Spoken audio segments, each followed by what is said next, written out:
Validation. The validation game runs very deep.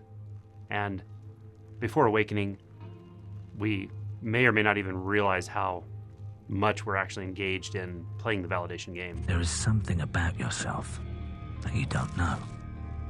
Something that you will deny even exists. After awakening, we can also be equally clueless for some time, but at some point, when we get down into sort of deep emotion work or into deep shadow work, we can't help but ignore the fact that we both seek and react to the seeking of validation from others frequently. It's the only reason you get up in the morning.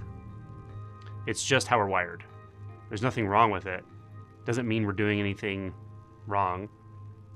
It's not intrinsically shameful, it just is. It's just the way humans are wired. But it happens all the time. It happens at many levels. It's laced in and throughout our entire communication system, the social matrix. This is because you want people to know how good, attractive, generous, funny, wild, and clever you really are. It manifests in many ways: competitiveness, neediness, manipulative behavior, people-pleasing, and in many other forms. Fear or revere me, but please think I'm special. So I just wanted to point out something simple about it here. I'm not going to go into great detail or unpack this completely. It's a pretty big topic. But hopefully you become aware of it at some point, and once being aware of it, you're willing to start to investigate it in yourself. In what situations am I communicating or acting inauthentically because of fear of loss of validation? In what situations am I acting not completely congruent or honest so that I can try to get validation from someone? In what ways am I manipulating another person's image of me, whether it's subtly or not so subtly, whether it's through a platform like social media or whether it's in simple day-to-day communication?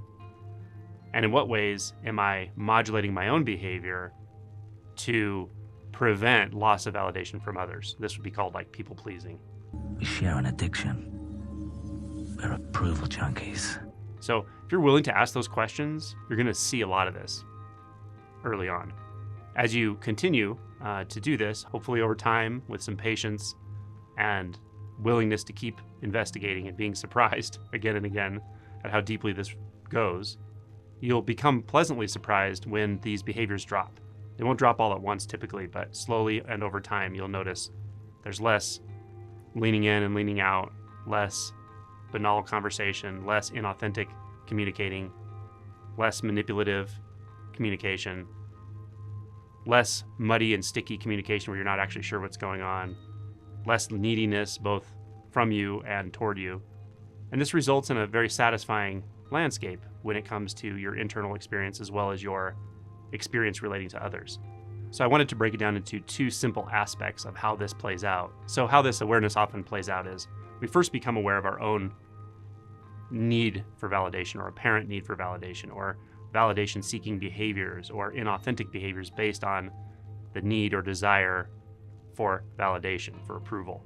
And everybody has some of this. So again, it's not shameful, it's not a mistake, it's just how we're wired. Look at the clever boy with the badge, polishing his trophy. But if you don't know it, if you don't realize it's happening at all, it's probably happening a lot. So it's worth looking into. Where do I seek validation? Where am I looking for approval? How am I looking for approval? In what relationships am I looking for approval? Am I looking for approval in the way I interact with people at work? Am I looking for approval in the way I interact with people online? Am I looking for approval in the way I interact with my loved ones and my closest relationships? Because we're just monkeys, rabbits in suits, begging for the approval of others. How am I doing that? And what is the cost? Am I being authentic when I'm doing that? What are my fears around that? What if I don't get approval anymore? What if I lose the validation from that person or that group? How would that feel? Can I handle it? Or am I afraid to even consider whether I can handle it? Do I have fear of humiliation? Do I have fear of abandonment? And everyone will have fear of humiliation and fear of abandonment at first. There's no way around that. So again, just becoming aware of these things is really important. You'll never get to the bottom of them until you're even aware they exist. So understand, this is uncomfortable territory often, especially at first. So don't expect this to be like a smooth ride. If you're in your head about it and not really feeling it, you probably haven't gotten very far yet. Once you start feeling the squirminess, the ickiness of it, that's good. You're in good territory. It means you're starting to actually feel into the fears and resistance patterns. So that's the first part of it, is where am I looking for validation? The second part I wanted to point out is interesting in that it can still be there even after you stop seeking validation, or largely stop seeking validation, or realize you really aren't that interested in those kinds of interactions and relationships anymore. And yet you might still be reassuring others to give them validation. And there's reasons beyond our own need for validation to do that. For instance, we want to just make other people comfortable. We want to make the situation comfortable. A lot of it comes out of compassion. We actually care about other people, but we haven't looked deeply enough to see that when we interact inauthentically, even if it's out of love or largely out of love, we can actually do people a disservice on occasion by not being completely honest, not being completely truthful. Or we can be a little fake. We can be doing sort of people-pleasing types of behaviors. So that's what I wanted to point out in this video, that there's a difference between your own seeking of validation and wanting to reassure others that they are validated. Now, they often come together, but when we start to really unpack this, you might see that they're actually different movements, different belief sets, belief systems, and different behaviors that structure our relationships. And they often go in that order. We first become aware of our own seeking of validation, our own seeking of approval. Then we become aware of how we're inauthentically perhaps giving others approval, or playing nice, or placating others. So this can play out all different ways for you as far as how you become aware of it, how you work with it, what you find. But it's valuable territory. It's definitely uncomfortable territory at first.